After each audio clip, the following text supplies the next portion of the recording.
Saying good morning to the listeners and viewers of Classic Radio and GBN TV. How's everybody doing this morning? Yes, it's Tuesday, and it's already the 10th day of February 2026. Good morning to those of you via our social media platforms also. Facebook page, YouTube channel. Those of you viewing and listening via, of course, our webpage, that's gbn.gd. Good morning, and welcome to another edition of To The Point. I'm your host, GT. With me this morning, representing the New National Party, as we call the opposition here in Grenada. It's Opposition Tuesday on today's edition of To The Point. We have Mr. Jelani, Glean with us this morning. So, Glean, good morning and welcome. Nice to have you back on the program, sir. Good morning to you. I think it's the first time for 2026 thus far. Yeah, absolutely. Should I say Happy New Year, Happy Independence, everything in one, Well, it's always good to have good greetings and well wishes. Thank you. Thank you for being here. Good morning to you, your listeners, both at home and in the diaspora. It's always a pleasure to be here with you. I'm having you today on the program in a sort of different capacity. Yeah. A few months ago, I was talking to you in the capacity as the caretaker for the constituency. Now you has been, of course, confirmed as the candidate for, of course, what has changed? Or what should constituents expect from you now going forward? Well, as the caretaker, I was charged with the responsibility of organizing our constituency, ensuring that our messaging from the party reaches our constituents, as well as convincing the constituents that I would make the best representative for the party, especially our supporters within the constituency, as well as the executive of the New National Party, that I would make the best representative for my constituency, St. Patrick West. And I must say, now that I've been confirmed, I must thank, of course, the constituency for their support.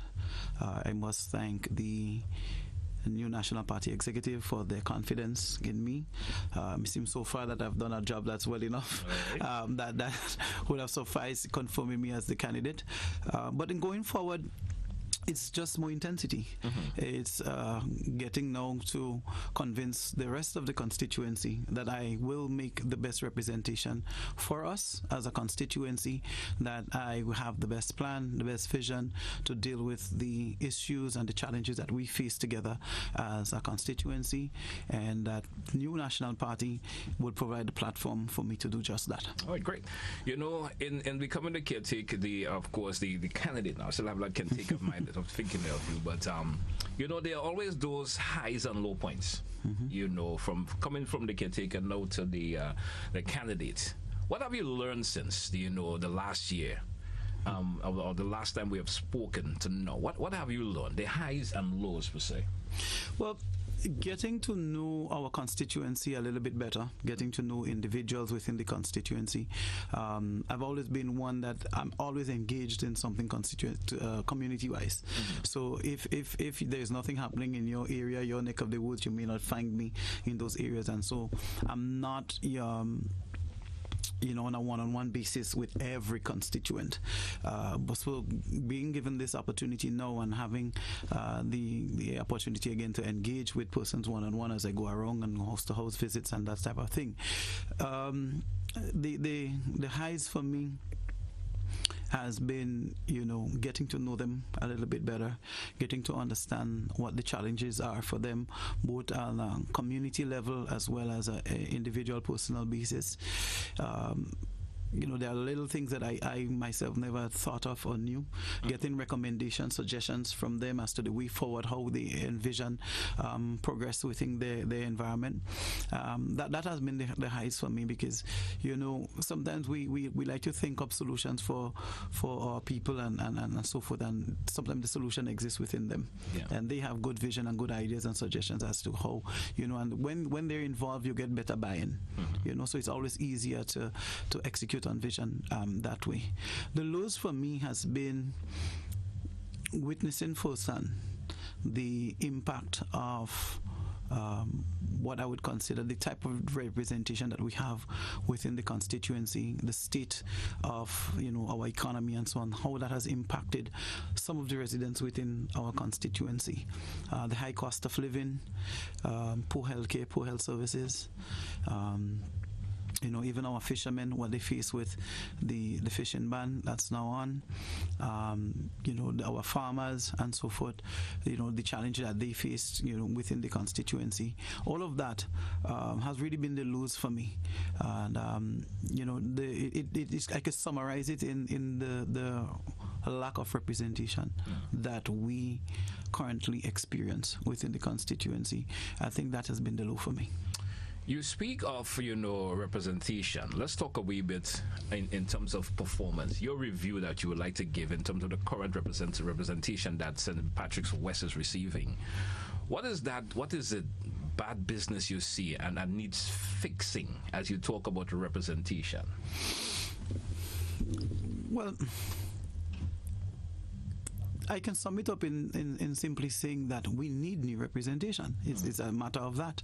I think the other issues that we experience within the constituency, some of them have been long-standing, but we select representatives that have a vision and a plan that is going to alleviate some of the challenges. So as we move forward, we should have less and less of those challenges. But the current experience that we have within the constituency, we do not see a plan that is being executed. We do not see a vision as to where we are going. We look at the unemployment within our constituency. It's very difficult for me to believe that we have 7% unemployment. When you look at the number of young persons, the number of women, especially between the ages of 30 to 50, who have low skills, low qualifications, those persons are highly unemployed. And there is no training, there's no program, there's nothing for them. Only when the bushing program makes itself available, then they may have an opportunity to earn a few dollars. And those are persons who find themselves in a vulnerable state within our society. So, if we can address the issue of representation, then we may find that with a solid plan, with a commitment to execute, with focus on inclusion of our people, that we may have solutions that lead to alleviating some of these issues, and we can then say, yes, we are progressing as a community. Now, how does your varied, of course, experience translate into great representation for the constituency? Well, I have a long background, right? Give me the short of it. one that comes from sports and community to one that focuses on education and academia, to one that has given me experience in leadership at managerial level throughout several companies. I was a general manager at the Grenada National Stadium for some time. One of the best experiences I had was as the marketing and communications manager at Flow Grenada for a number of years, and that experience have really taught me to how to lead, how to be part of a team with other leaders, but more so to be goal-driven and performance-oriented.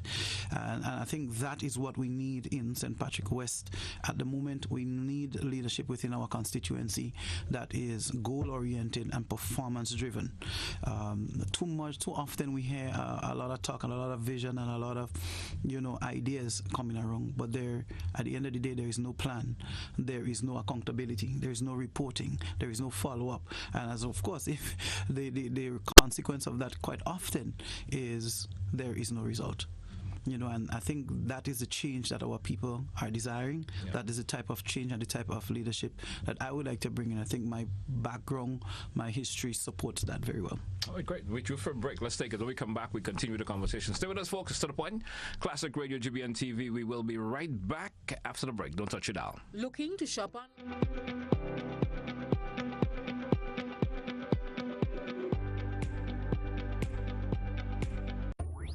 The countdown is on for the most exciting relay showdown in the nation.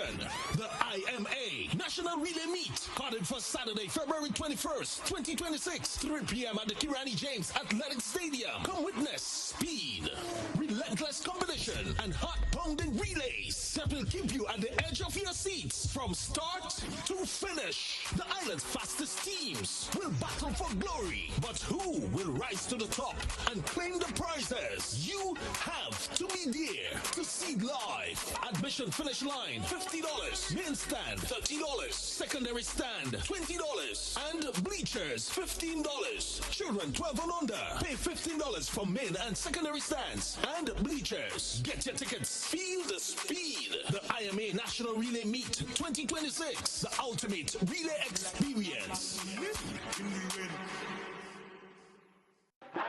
Camahorn Boat, a powerful multimedia production, presented at Carafesta 15, written and directed by Chris DeRiggs. One big performance, only at the Grenada Trade Center on Saturday, 7th March at 7 p.m. The Camahorn Boat is the ship of state, Grenada, sailing to its destiny. The Camahorn Boat is a call for unity, an exciting story about patriotism, played out by Grenada's best acting talents, featuring Samuel Ogilvie, Robert White, Debbie Gilchrist, Bianchi Toussaint, Dillian Walters, and others. Come out and join us in celebrating our Grenadianness on Saturday, 7th March, 7 p.m. at the Grenada Trade Center. Admission almost free. Advance tickets are $50, $65 at the door. Your ticket outlets: Giddens Pharmacy Grand Anse, Art and Soul Bookstore, Spiceline Mall, Mitchell's Pharmacy Grand Anse, 3B's Shoe Store, downtown St. George, and other places. Bring out the entire family and enjoy a wonderful evening of Grenadian theater on 7th March at Grenada Trade Center, 7 p.m. My name is Dr. Abigail Noel, and I am the head of department at the Accident and Emergency Department. One thing I love about Mount Sinai is their spirit of collaboration. They came in with ideas that have transformed our department in real time. The implementation of ID bands for every patient that comes through the emergency department. That has decreased patient errors. They have implemented defibrillators on every ward. Thus far, 128 staff members have been trained in defibrillator use. The huddle system is basically small meeting with all team members. It improves communication between staff members as well as with patients. This transformation means everything to the emergency department and by extension the health system of Grenada.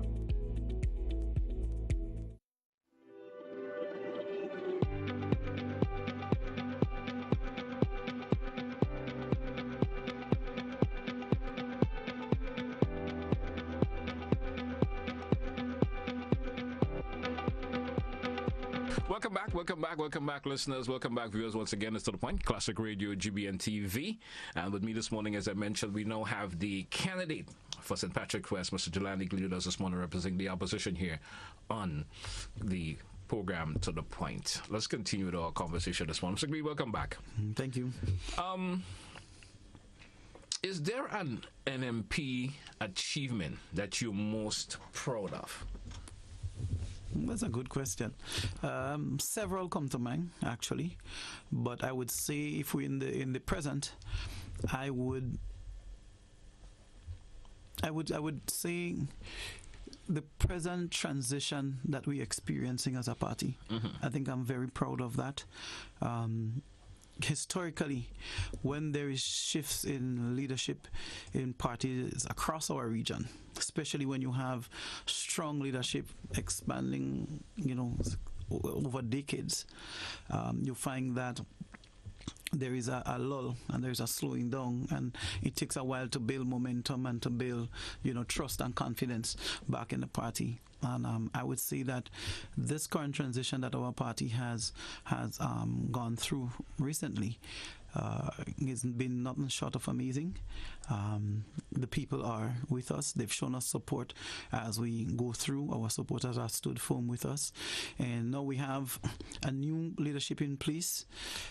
Someone who is a stateswoman, I would say elder stateswoman in her own right, that has been there, over 20 years experience in leadership as a minister, various ministries, has been a parliamentarian, knows both the side of winning and losing, understands the consequence of poor leadership, understands the pain of having to sit on the byline when you're not in government, and look at, when things are not going the way they ought to go, and that you can do a better job. So we now have that type of leadership in place. We have the inclusion of a number of young aspiring persons, new energy, new ideas, new vision, all very well qualified, all successful within their own rights, in their own lives. We have persons like, Dr. Adrian Joseph, Nolan Thompson, Christopher Diali, and a number of other persons Troy Noel, who have recently been selected as a candidate himself. So we have a number of persons who are now showing up and stepping forward to say, hey, I am willing to take on this challenge, and I think the new National Party is the right party for me, and I believe within this party I can deliver for my constituency. There are two major political parties in Grenada. Of course, there's a third, but there's always that two major parties that stands out for the voting population in Grenada. What are the difference do you see between the two parties? To be fair, I think when I think of the new National Party, I think of a party that has, for a number of years, been in government and have delivered for the people of Grenada, Carriacou, and Petit Martinique. There's been a number of projects. We look in infrastructure, we look at investment in tourism, we look at investment in agriculture and fisheries, we look at investment in sports, we look at investment in youth. And we recognize that this government have stand behind its vision. We have delivered for people. And I don't think there's any other party that compares when it comes to delivery in government as the new National Party. We've seen other parties in government. Persons have had stints. Others are mounting up to about almost 15 years now. And when you compare what has been delivered for the people of Grenada, Carriacou, and Petit Martinique versus what the new National Party has delivered, I don't believe there is any comparison. So the difference to me is resounding. We see a party that is dependable, that is reliant, that delivers, that has done transformational projects. When we talk in real tangible transformation, electricity, water, road network, telecommunications, stadia, investment in our healthcare or hospital. There's across almost every industry we can point to, we can see delivery in every aspect from the new National Party. We in a era right now where the current ruling party has been in government for, June will make 4 years out of a 5-year stint, 5-year opportunity, and we've seen not one new capital project. That can't be delivery. That can't be something that could be compared, in my view, in any way to the new National Party. Okay. No, you're a registered farmer. And when you talk to other farmers, what is that number one thing they say is missing from the current, government in terms of support? Or in terms of government support? Well, it depends on what type of farmer you are. So we must understand that we have different types of farmers. We have some farmers that are more invested in our traditional crops, the cocoa, nutmeg, banana type of thing. And for them, I think the greater issue has been the price that they receive for their product. When I was a young boy, talking below 10 years old, going to the land with my grandfather or my dad, picking up nutmegs and so forth. Nutmeg was $3 a pound. My grandfather has passed away at the age of 92, 25 years ago. And the price of nutmeg today still $3. $3 a pound. right? So it means that we haven't grown the industry, we haven't added value to our industry to make that a little bit more competitive, so our farmers can reap the benefit of that type of labor. And that's not even considering the shocks we've had in terms of hurricanes and so forth within that same said industry. The nutmeg cocoa farmers can't even remember the last time they received a bonus, which has been an annual thing for a long period of time. We want to see things return to those days. We want to see better prices for their product. In terms of the short-term farmers, short crop farmers, I think market seems to be the challenge for them. For some of them, MNIB had been entity whereby a market was provided for them. They would take their goods on a monthly basis, whatever it is they have produced.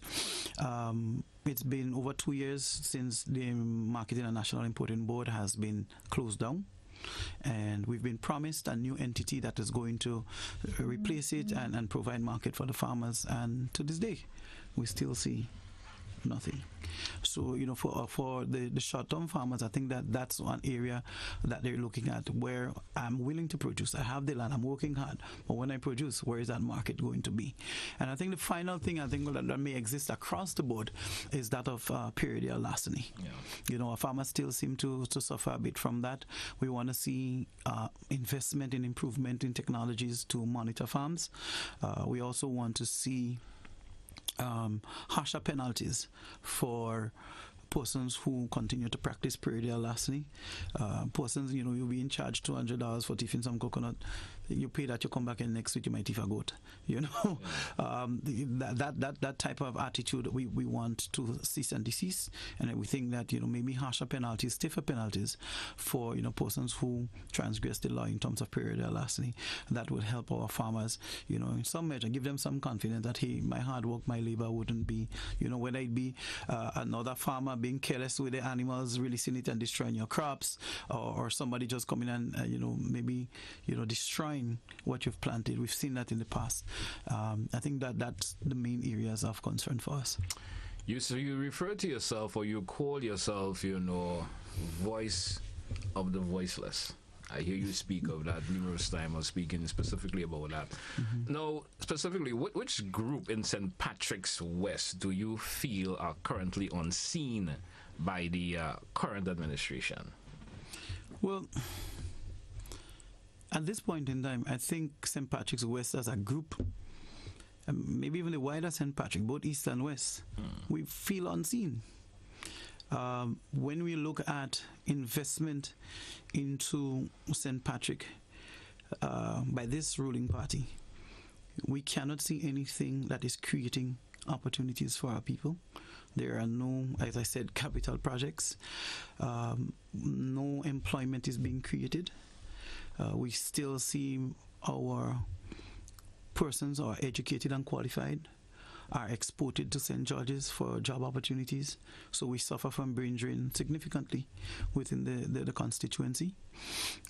We don't see employment opportunities for the younger ones who remain, those who have less skill, less qualification.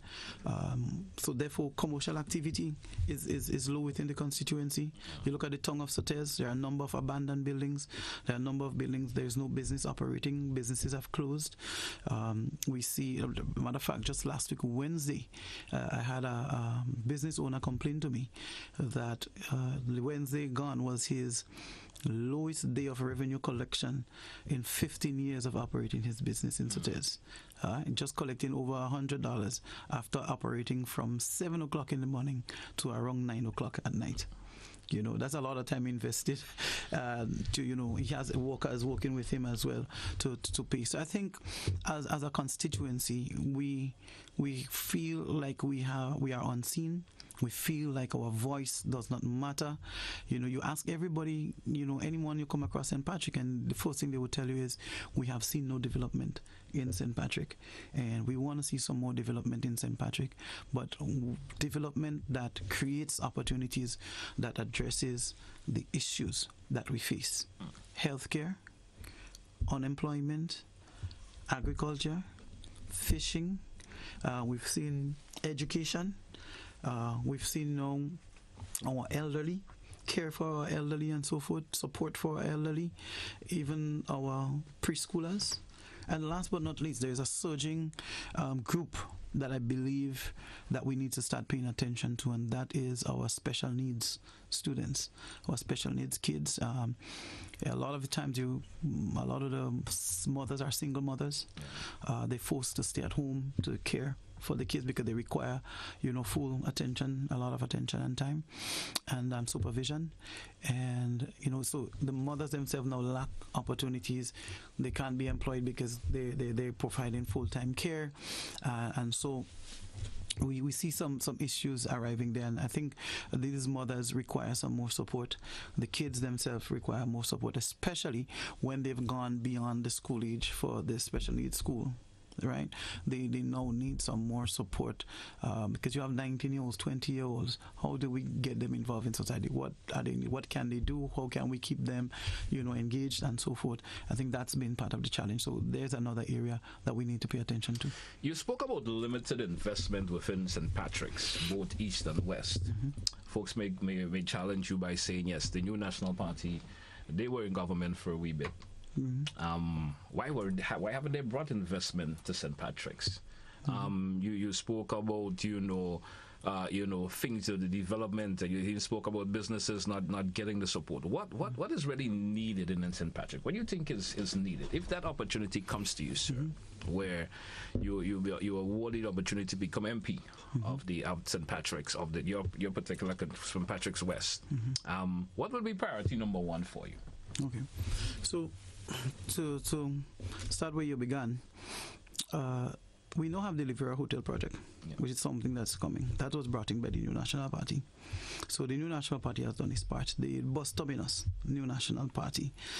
We've seen investment in our schools, McDonald College, brand new wing, doing technical support and so forth. We have the TAM-CC branch at Sotes, giving some support there. So there have been some areas of investment in St. Patrick from the New National Party.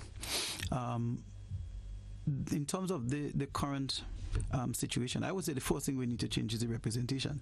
That to me is clear. That's the first step. We need to change the representation and have a representation that shares a vision, has a plan, and is inclusive of our people, because even the greatest plan will affect somebody adversely. And my vision is one of no one left behind.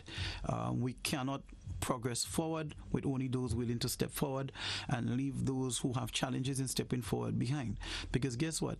When you achieve what you need to achieve, these persons now become challenges and obstacles. They become, another issue that you have to deal with because you're now creating separation. That's not the St. Patrick we're trying to build. We're trying to build a St. Patrick for all, everybody, including no one left behind. If you ask me, per se, I think the number one thing that we need in St. Patrick West is something that focuses on creating employment within St. Patrick. If the employment is created in St. Patrick, the disposable income would grow because the money spent on transportation and food and so on becomes less. There is more time for social activities and so forth, supporting kids with homework and that type of thing, because you get home a lot earlier. You could spend more time with your kids. You could spend time exercising and creating a healthier lifestyle for yourself. Our nation's health is its wealth. I think creating that opportunity within St. Patrick is the key to unlocking the potential of St. Patrick. All the other things are wrong. I'm cutting on you, but with the world economy as it stands right now, with Grenada economy as it stands right now, what will that be to bring that level of employment to St. Patrick's? What would that be? I'm not telling you to spill all your plans for, I mean, you may want to keep that to yourself. But what could that really be? What could it really be? What is that tangible investment that could come around that get the folks up and moving? You understand? I think our investment needs to focus around bringing people to St. Patrick. Mm-hmm. Like we've already established, St. Patrick in its current state, the people who are the top earners within the constituency work and operate outside of the constituency. They purchase the groceries outside the constituency. They spend the bills outside the constituency. Their monies are not being spent within and creating commerce within the constituency, right? Or at least if it is, it's a very small portion of it. Okay. Right? The people that are left to function are the ones who are the low earners. Right, persons who hustle, who do little shopping, do little, stuff. This the fisherman, the farmer, the vendors, that type of thing. What we need is an avenue that is going to bring people into St. Patrick. So I'll give you an example. 2 weekends ago, we had something for its first time called the Telesford Festival. Yeah. And that was a wonderful experience. A number of persons coming to St. Patrick, all of the vendors having the opportunity to make some money, several bars across the lower tongue. Now we would see that becomes an annual event. Yeah. Next year, we want the rest of Grenada to join us. And then we want it to become a tourist attraction that around this time of year, if I come to Grenada, this is happening, that's where I need to be. So investments like that is going to bring persons from outside of the parish. We are the historical parish. Not one of our historical sites is commercialized. It's not monetized. Carib's Lip, Slave Pen, Carib Stone, Welcome Stone, nothing. Yes, and we have persons who are willing to invest and be trained and so forth to operate these places. Have it, but some investment is required to upgrade the facilities to make it attractive, to become part of our tourism package, for example. So we need that type of investment that is going to attract and bring in. We have over 1 million. We boast of over 1 million tourists visiting our shores, especially from the cruise ships. How many of them come to St. Patrick, and how much money is left in St. Patrick, the historical parish?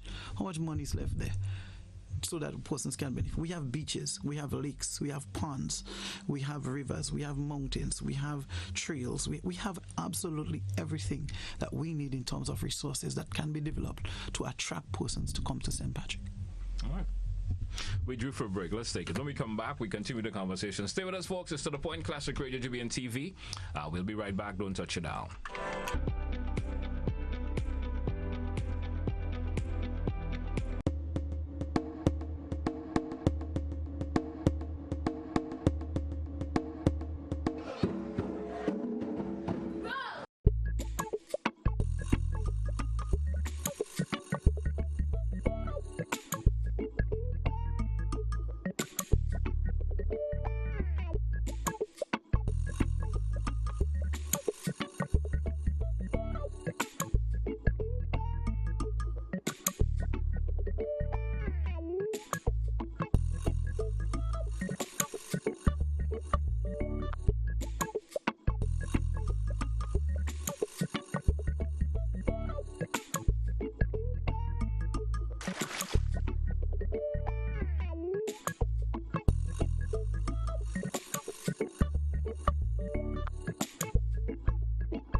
Got something to share? Call us at 440-1252. WhatsApp 405-3052 or 407-8458. Or email gbnnews@gbn.gd.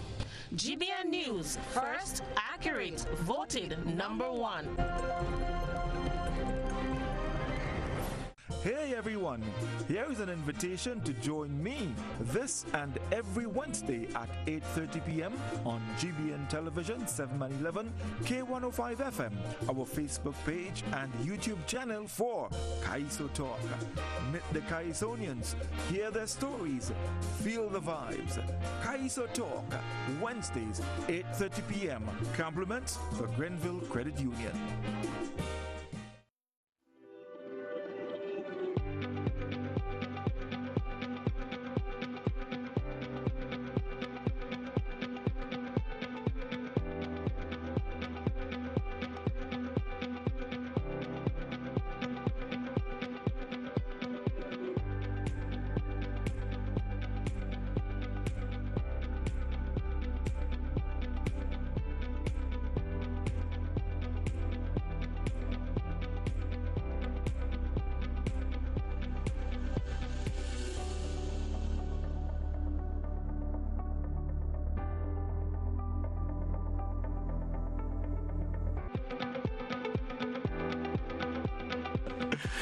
Welcome back, listeners. Welcome back, viewers, once again. It's To The Point, Classic Radio. Mr. Glean, welcome back once again.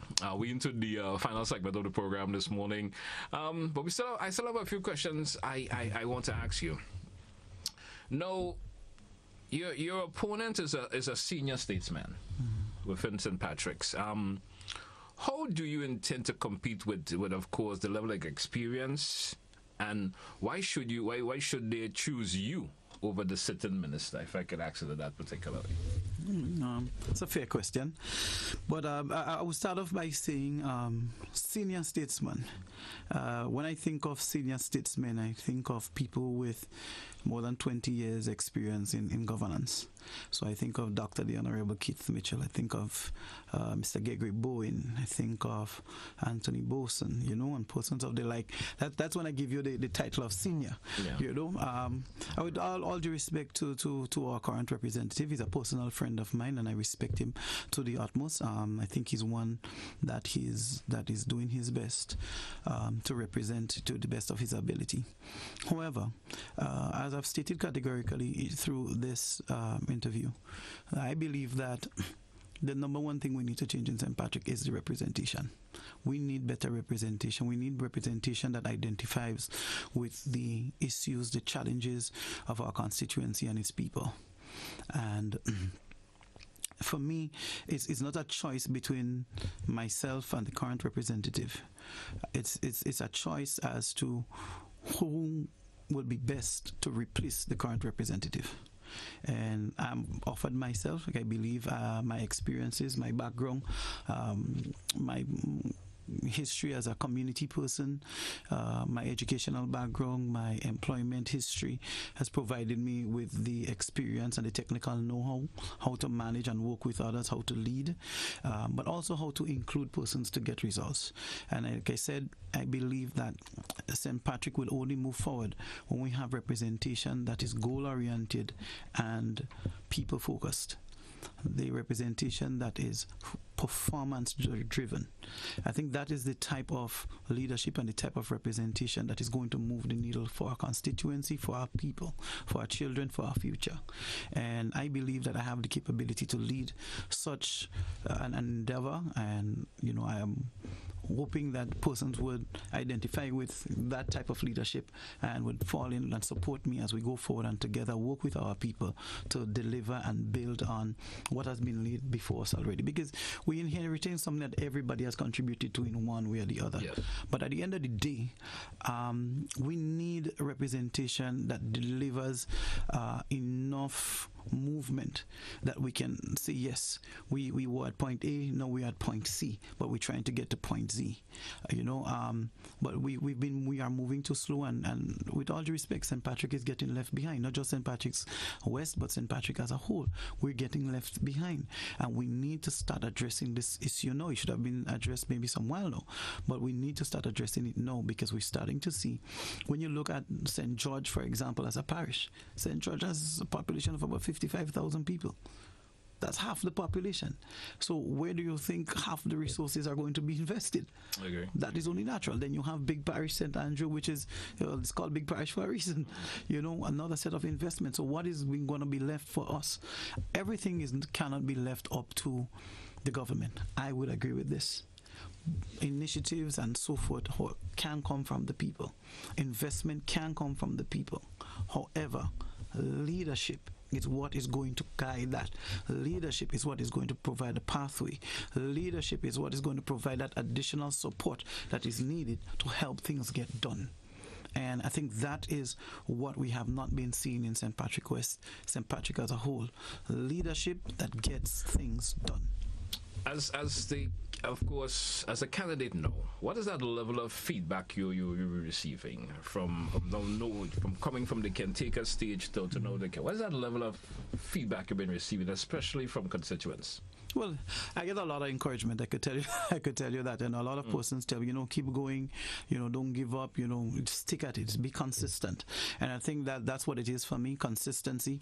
I wish I was a triplet so I could spread myself far and wide. Our constituency, it takes a while to get around.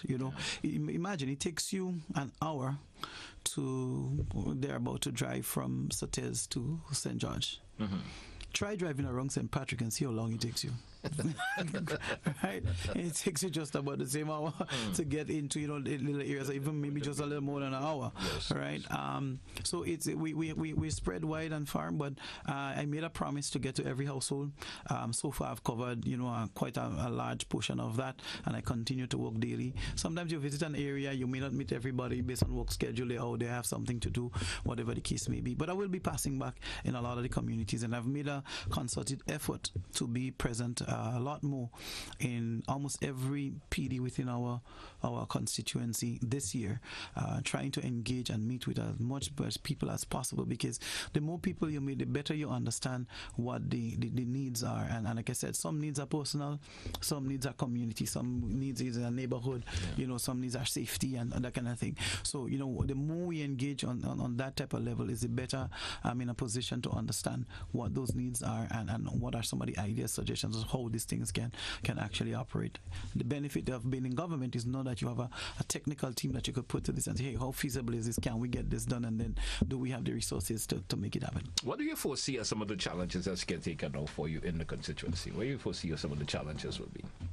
Well, the challenge is what it always is for every politician, is convincing our constituents that the vision that you're trying to share is communicated in a way that they can connect to it, that they can trust you and trust your word, that you are going to be consistent and committed to delivering on that vision. Like I said, St. Patrick would not turn around with just one individual. It could be the Prime Minister himself, or we've experienced that in the past. One individual is not going to turn around St. Patrick. What is going to turn around St. Patrick is a vision, but it has to be a shared vision, and that vision has to require buy-in from everybody, from those who have the resources to those who are the human resource, those who need training, those who need a retraining, those who need to invest and to build and to construct, and those who need to bring in the equipment and the technology, and those things that are going to help us to monetize some of our tourist sites and those types of things, that is going to create opportunity for our people. It's not a one-man job. It's a team, but it requires leadership that is dependable, reliable, and consistent. 5 years from now, sir, what would make you say the decision that you are, of course, to enter politics was worth it? Well, if I'm here sitting with you in 5 years, I think you just alluded to the foresight that I probably would be sitting here now as a minister. So thank you for that. If I'm sitting here in 5 years, what would make me say it's worth it? Like I said, I'm a person. I'm very competitive. Yeah. I'm highly competitive. I'm driven. I'm goal-oriented, and I'm performance-driven. What would make me say it's worth it is not a victory. It's not a victory at the polls that recognizes me as a representative and I get to say nice words in Parliament, or just sow seeds of hope. What is going to make me say it was worth it is if the people of my constituency can say to me in 5 years' time, Mr. Glean, when you took over, this is where we were.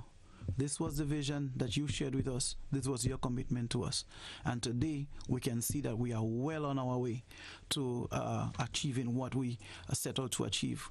We've achieved 40%. We've achieved 50%. And we now can look to the next 5 years to achieve the other 50%. We can see how we can do it. There's a pathway that is clear. And I think that is what's made me going to look back and say, hey, this was a trip well worth it. But I would add this, though.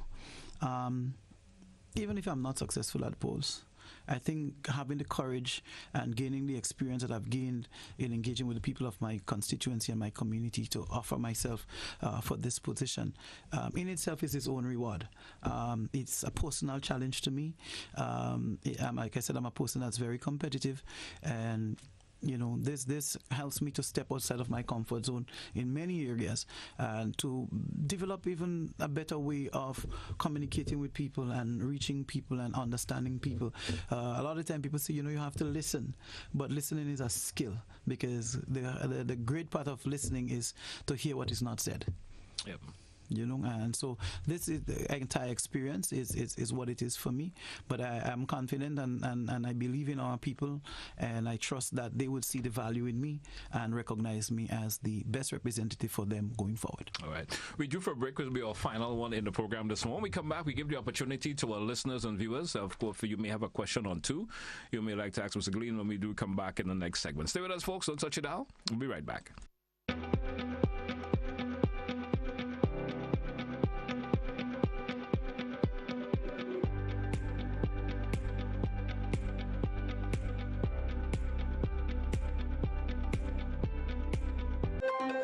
Got something to share? Call us at 440-1252.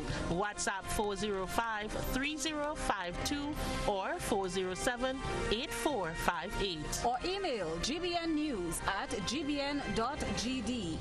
GBN News, first, accurate, voted #1.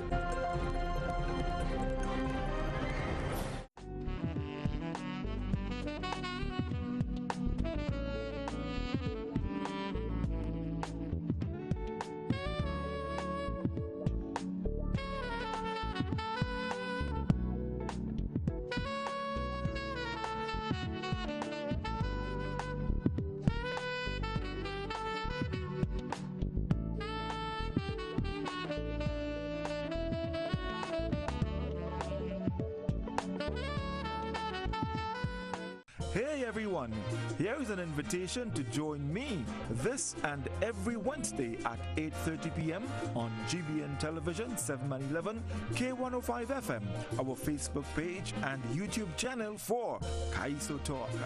Meet the Kaisonians, hear their stories, feel the vibes. Kaiso Talk, Wednesdays 8:30 p.m. Compliments the Grenville Credit Union.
Welcome back, listeners. Welcome back, viewers. We have approximately 10 minutes left on today's edition of To The Point, which gives you the opportunity, if you do have a question or two that you may like to ask, of course, in reference to our conversation this morning, feel free to do so. We do have our first caller. Caller, you live. Good morning. Yes, Welcome. good morning, Mr. Telesford. Good morning, sir. Greetings to your guest. Can your guest hear me? Yes, he's hearing you loud and clear. Oh, very nice. Listen, I'm listening to the young man there and so on. Of course, I appreciate his will and so on, as a young person, citizen of the country, and to aspire to the level of political leadership of the country. But something has aroused my attention and curiosity. The same thing that all the others during the past years have done, he's doing it again. He's focused on what is known as identity politics. I've heard nothing about his ideology. what system he'd like to see for the country. In other words, the major question is he prepared, your guest, Mr. Telesford, to continue living under the same system, and therefore it provokes me to ask a simple yes-no question. First of all, to the gentleman, dependent on his response, I'll continue to make a comment. Sir, Mr. What was his name again? What's his name? Jelani Glean. Mr. Glean. Mr. Glean, I like to say Mr. Don't blame me for that. Tell me something, sir. Do you know of the documentation as an aspirant towards a political status, do you know of the documentations which can give faith to the legitimacy of this country being a politically independent and sovereign nation? I'm not sure what the question is. Am I aware of the document? We said, sir, I'll make it quickly because I have to. Listen, we claim to be a politically independent and sovereign nation state. We celebrated our 52nd year of going to 53rd year of independence only recently. But can you tell me what document, historical document, can give faith, can justify, can verify, can give validity and legal teeth to our status as a political and independent nation? I am not very familiar with what's the name of the document. Kindly take note of this, please. Listen to my utterances. Mr. Gentleman knows the question. I'd like you to refer to a document titled, published in 2002, and titled Constitution Review in Grenada, Some Things to Consider, authored by Nicholas Liverpool et al. Repeat, Constitution Review in Grenada, Some Things to Consider, published in 2002, authored by Nicholas Liverpool et al. The next time you come back, sir, prepare yourself to answer a few powerful questions. I'm concerned about bringing future change to this country and not to continue with the same old, which you have proliferated crystal clearly there this morning. In the interim, sir, do have a nice day. Will you? Thank you, caller. Thank you very much. 435-2041. We do have another caller via the WhatsApp. WhatsApp caller, you're live. Good morning. Welcome. Hey, good morning, GT. Good morning to you, sir. How are you doing? Good morning, Mr. Glen. Good morning, sir. Mr. Glen, I want you to tell me what makes you the better candidate than the previous one that you had in Victor Philip. And my question to you again, Mr. Glen, tell me what NNP did for St. Patrick West. You know what I mean? And then, Mr. Glen, you said that NDC do nothing. All right? Mr. Glen, remember your family was running a big business in St. Patrick's. The Chilimas, everybody knows. People come from Grenville and Alabama. Under who government that establishment was shut down? Also the public works. Mr. Glen, let me talk about Davy now. What did NNP do for Davy? You know, you see what Mr. Andal been doing. For the people of Davy, we see the pavement to the beach, the lights, the everything. We heard the Prime Minister talk about the plan to fix Mardy's Bridge, Montrich, all right, Monfendrew Bridge, Mr. Glen, and you said, and you're talking about the unemployment in St. Patrick's. Mr. Glen, you should be ashamed of yourself, because Mr. Boswin represent St. Patrick West for the longest, and even Mr. Boswin don't even endorse him or supporting you. That's my question. Thank you, caller. Thank you very much. Okay, there's a lot of questions in there. So, from what I can remember, there was a question about Davy. So, what has the New National Party done? I think I've given a slew of projects and so forth that was done under the New National Party in St. Patrick throughout the presentation. So I wouldn't go back to that. The question of Davy prospect. So yes, a concrete strip of road about 200 meters long was done to give access to the beach. However, The 2-mile road from Sotez from Mount Rodney to that beach is in terrible condition. And if you go to the other side, for the Chapel Bridge along the Prospect Road, that road is also in bad condition, bad shape. It's very dark. The drains are always filled with bush and so on and so forth. So I don't think the little road in Davie suffices the plight of the people from Davie Prospect. I don't think that alone is what they're looking for. When we speak of Davie Prospect and we speak about the bridges and roads in St. Patrick, West in particular, I think one project that comes to mind that we should never forget is the Greater St. Patrick Road Project, which is a road project that is supposed to see the improvement of roads, bridges and drainway from Pointsville in St. Patrick East, coming through Hermitage, all the way down through the Mount Fenjo Bridge. So that should have been covered under Phase 1. In Phase 2, the roads would have been done from Chapel Bridge all the way through Prospect, through Davie, up to Mount Rodney in full.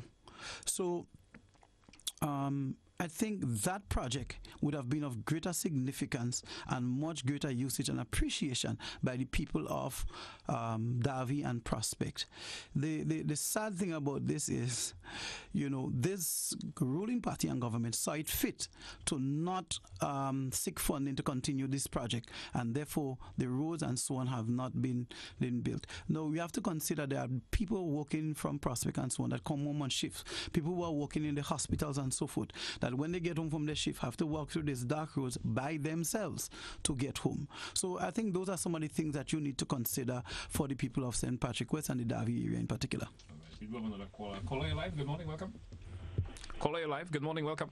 Person, good morning. Good morning to you, sir. I would like to ask a gentleman, as one who is interested in seeing Grenada go forward, as an independent nation, of course, the whole Tri-Island state, what do you think is most needed for the people you're representing or wish to represent? Could you kindly tell me, please? Thank you, caller. Right. Thank you, caller, for the question. Throughout the interview, I've been categorically clear that in St. Patrick West, what we need the most is employment. We need employment that is going to not just employ people from St. Patrick, but employ people in St. Patrick, within St. Patrick, within Sotez, within the communities in St. Patrick, that's going to keep our talent, our labor, our educated persons, our resource personnel, our high-value resource personnel employed within the constituency. So therefore, the monies and the commercial activities that can generate from them also remains within the constituency. We do have another caller. WhatsApp caller, you're live. Good morning. Let's hear from you. Good morning, GT. How are you doing this morning? Doing great. Let's hear from you, sir. Okay. Good morning, Mr. Glean. I just want to make a quick contribution here this morning. I heard Mr. Glean was making a comparison with St. George's and the capital that's living St. Patrick's, and the people that live in St. Patrick's to come down for work in St. George's. Now, automatically, that's understood, Mr. Glean, because I'll tell you why. As someone in the tourism and hospitality department, the lack of activities within that area, as you rightfully said. But I've been making a clarion call for years upon year, that the rural area in Grenada, too much of emphasis was being placed on the Grandlands area and the St. George's area. And now, today, there was people before you in the New National Party, a couple of them who I spoke to, and some of them are still around you. And they just smile with that, and they pretend to take that into they take it into heart, but they did nothing to really bring about meaningful employment in St. Patrick's. Look, another question I've asked, where was the consultation, and who was the proper persons that do the consultation for the breakwater project? Because that project has messed up the coastline in St. Patrick's. Up to today, look, I went up in Barkway on the 7th of February before coming down to the stadium for the fireworks, and you're going on the beach and you can't even bathe because of the current. So the New National Party had, and don't defend something, Mr. Glean, that blows is not for you, because you just come on the scene. However, there are still elements around you who was there, and they should have developed St. Patrick's the way that it's supposed to be. Here, I give a big shout out to Mr. Michael Baptiste, because he always speak about rural Grenada. And rural Grenada has been getting blows. It's been left behind for years. And now today, I understand that you're going for, you want to go up to represent the new National Party for St. Patrick's. But to me, I wouldn't see any changes, because the same cadre of people still running the party. Secondly, before I go, GT, I'll also say this to you, Mr. Glean. Put some pressure on your opponent. Go visit your opponent. Tell him what you need, because I had met your representative on the 4th floor, Ministry of Works. He was going to collect a document, and I asked him, what's happening with the market in St. Patrick's? Why is this thing not being addressed? I pass around and I bring people around, through the tourism industry. And could something be done to fix that? Because he's there, he's the representative. And he told me that there was things in place for the budget cycle to fix the market. And I even pressed him. I said, look, St. Patrick's need a proper facelift. It's going to take some years, but you guys need to put in the work. Now, when we vote for a party and we put them in, Mr. Glen, and I've been complaining about that for too many years, that the new National Party has been too complacent. You need to work for the people. We put you guys there. We're taxpayers. We're not begging or asking. So right now, you coming in there with these talks that you're coming in there, and the people before you did so much mess, and they're still around you, and they're putting so much pressure on you now to go out there and fix that. That is unfair to you. That is really unfair. They need to reform this party, and some people need to get out, Mr. Glean. That's my contribution this morning. Thank you, caller. Thank you, caller. You want to respond to the caller? Sure, yes. We take one final caller after this one. So what I would say is let's start. And I think you answered your own concerns in regards to something. So I think it's unfair to say that the Breakwater project messed up St. Patrick. As a matter of fact, there will be no Lotong Sotes without the Breakwater project right now. The sea was literally banging on the businesses in Lotong Sotes already at the back of the buildings. So without the Breakwater project. Now we have to remember, the Breakwater project was not a completed project. It was a phase of the project. Nonetheless, election came, COVID came, whatever, and the project was not completed. As a matter of fact, if it was so simple to complete, this current ruling party have committed that within the first year, the same representation that you asked me to go to, committed several times, both the representation from the East and the West, met with the people, came to us in the community, and gave the commitment that within their first year of operations within government, that they would fix this project. Now we're 4 years in, and we still haven't seen a stone move, a stone lifted. So we can't have confidence in that. So let's start there. Secondly, you pointed out that even in Bathway, the tide and so on is creating havoc with the northern coast. And I agree with you. But that has nothing to do with the breakwater. So if you look again, if you look from Livera, Mary Pasture, come down to Bushery, go all the way down to the end of Mount Rodney, we'll recognize that the northern coastline is under attack from active sea action from the Atlantic Ocean. So this is an issue that we have to deal with as a constituency and as a parish. So I agree with you in that. However, nothing has been done in the past 4 years either.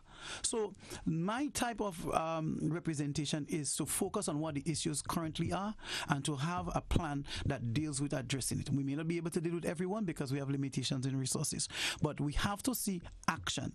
Now, you even spoke about the fish market. I could even add to it for you. I could add the toilet facilities on the bus terminus. The current representative office is literally 50 meters away from the bus terminus and maybe 75 meters away from the market. You don't need to meet him to tell him that. He's there. He passes there when he visits every Wednesday at his constituency office. We need a representation that is consistent, that is present, that is goal-oriented and performance-driven. That is the support that I require. That is the vision that I want to share with you. That is why I need you to support me, so that at the end of our 5-year period, you could look back and you could say, Mr. Glean, you did say you would have attacked some of these issues, and here is what I've seen, and here is your performance. Compare my performance to what the performance has been in the past. We have been talking for long enough. It's time for action. The proof is in the taste of the pudding. All right. Let's take our final call and then we get some closing remarks after this. Caller, you're live. Good morning. Thanks for your patience. Good morning, Jay. Good morning, Jim. Good morning. Go right ahead, please. And be brief, I beg of you. Yeah, Mr. Glean, I met a young lady at time from country. I know We gave her a ride, and she was going to work in St. George's on a Sunday. We gave her a ride to stairs. Then she was complaining about, you know what, she had to go to Victoria just to get the bus. They go to Victoria just to get the bus to get to work, right? So in St. Patrick's, they have a problem with transportation. That question is that our government choose to buy a van to give ministers to drive around to sell fish, and they refuse to address our problem, which is transportation. The reason why people leave and go to St. George's and leave from St. Patrick's, because the transportation problem is just too bad. So I'm asking you, if your government is to be in office, would look at this transportation issue for people in St. Patrick's. So we need that transportation issue. Thank you, caller. Thank you so much. I want to respond to the caller and get some closing remarks also? Sure. And thank you, caller, for making that observation. I think what is of greater concern is that we've seen a transport board instituted. We've seen professionals brought in to run this board to make improvements within our transportation system, and we are yet to see the improvement. We've yet to see any improvement on this hotel's bus terminus that makes it more comfortable and convenient for travelers.